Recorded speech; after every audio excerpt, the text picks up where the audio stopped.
বিসমিল্লাহির রহমানির রহিম।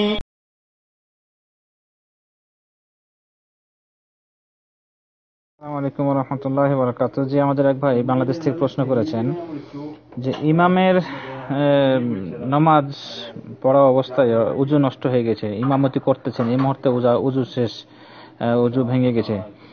তো এই ক্ষেত্রে করণীয় হলো, ইমাম হোক আর মুক্তাদি হোক, তাকে ওই হাদিসে যেটি এসেছে যে নাক ধরে বের হয়ে যেতে হবে, যেখান থেকে সুযোগ পাবে বের হয়ে যাবে, যাতে কোনো কারোর কষ্ট না হয়, সমস্যা না হয়, আর যাতে করে তাহলে মানুষও বুঝবে যে সে তার উযু নষ্ট হয়ে গেছে। এই জন্য এটার হিকমত, নাক ধরে বের হতে হবে, যদি গন্ধ থাক আর না থাক।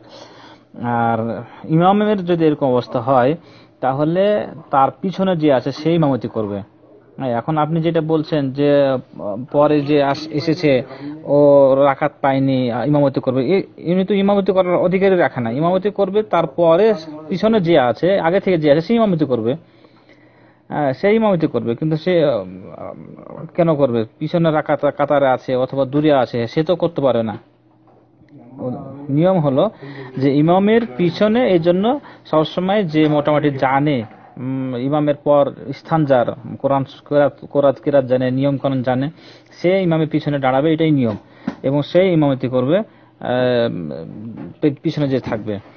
এরপরও যদি ওরকম অবস্থা ঘটে যায়, তাহলে ইমাম সাহেব পরে যে ইমামতি করছে সে পূর্ণ নামাজ পড়বে, মুসল্লি তার সাথে ইক্তেদা করবে, মুসল্লি তার সাথে সাথে পড়বে, নামাজ পূর্ণ করবে, দরকার নেই। জাযাকাল্লাহ খাইর।